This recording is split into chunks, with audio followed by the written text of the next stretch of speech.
How strange is that? It's impossible to overstate the strangeness. It literally defies description. If we discovered tonight that Kamala Harris was actually godmother to all 5 of Donald Trump's children, it still would not be weirder than watching Adam Kinzinger defend Ray Epps. So the big story about Ray is that the January 6th committee interviewed him January 21st, 2022. Now the transcript of that deposition has been made public. Of course, there are many redactions throughout this transcript. The transcript's 97 pages long. I'm sure many of you remember Republican Representative Kinzinger, who many suspect is suppressing some type of rage or angst. Here's how he addresses Epps at the conclusion. Well, thank you just for your information. In about 10 minutes, I will have to leave, but I appreciate your words and coming in. Mr. Epps says, thank you. So Kinzinger appreciates Ray's words. Doesn't sound like a very adversarial deposition. You can link through to the document by going to Zero Hedge and clicking on an article titled, I Orchestrated It, then going down to this tweet by Dinesh D'Souza and just clicking that link there. Ray Epps has an explosive quote that can be found on page 60 once you scroll to the bottom. So I'll lead up to this for you guys. It's known that Ray Epps' defense attorney for his J6 deposition was a former FBI agent. That's what this Twitter user points out. In a transcript of the deposition, you see his name here, Mr. John Blishak. So he has a practice in Phoenix, Arizona, and he offers his bio. Blishak was born in Scuvendale, Ohio. After graduating from law school in Cleveland, Ohio in 1975, Blishak embarked on a rewarding 9-year career as an FBI agent with the U.S. Department of Justice. So I'll just end right there.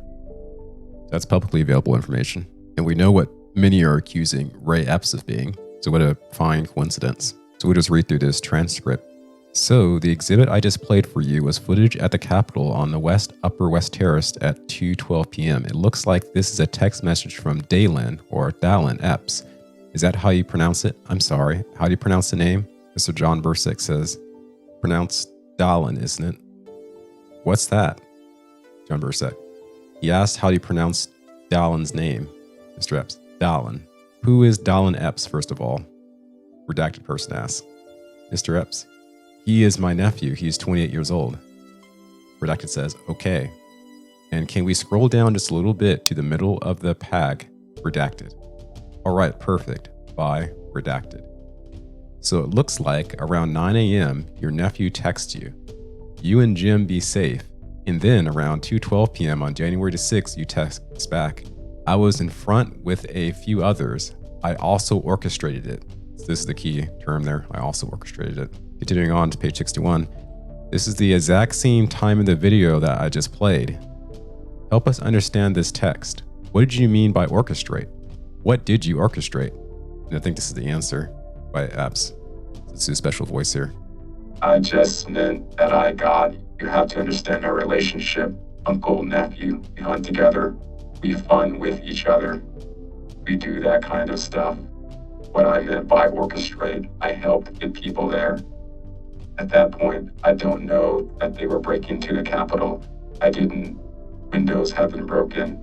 I didn't know anyone is in the Capitol. If I answered him, that means I was on at 2:12. I was on my way back to the hotel room. Okay, so at this point, you now away from the Capitol complex. Exactly. All right, and when you say I was in front with a few others, what time are you referring to? What are you referring to? I was in front with a few others. I was in the front. I guess I'm just trying to understand.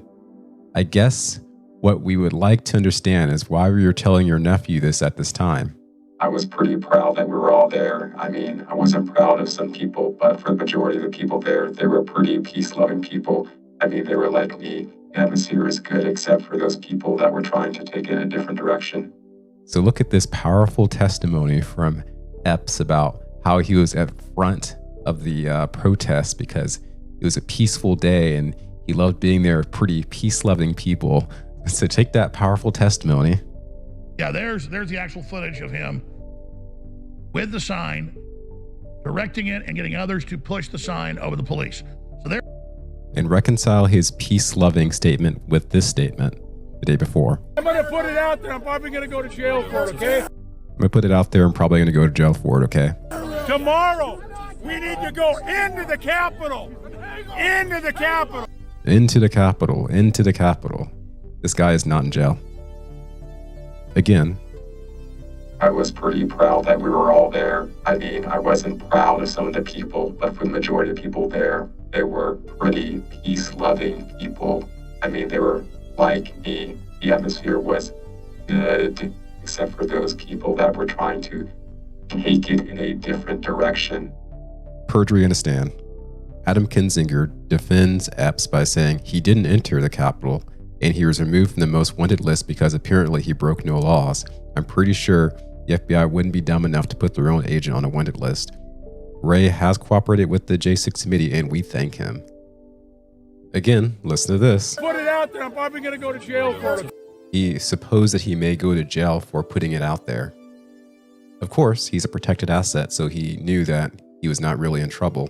It appears he has a get-out-of-jail-free card, so to speak. It's this level of immunity that causes people to distrust their institutions. And both Republican rhinos, Adam Kinzinger as well as Liz Cheney, had access to the same information we have, even more. Yet they did not come to very obvious conclusions or at least points of new inquiry with that video I just showed you. The reality of the situation is almost in 4K. It's so plain. Because the power is so entrenched, really all we can do at this point is to take note, learn that yes, there are actual traitors in the government, and adjust our actions and behaviors to adapt to a more complicated, competitive world, which clearly we're in. Individuals we elect to be our representatives should receive a bit more credit, at least from the standpoint of their intelligence and cunning. They do what they know they can get away with. All right, see you next time.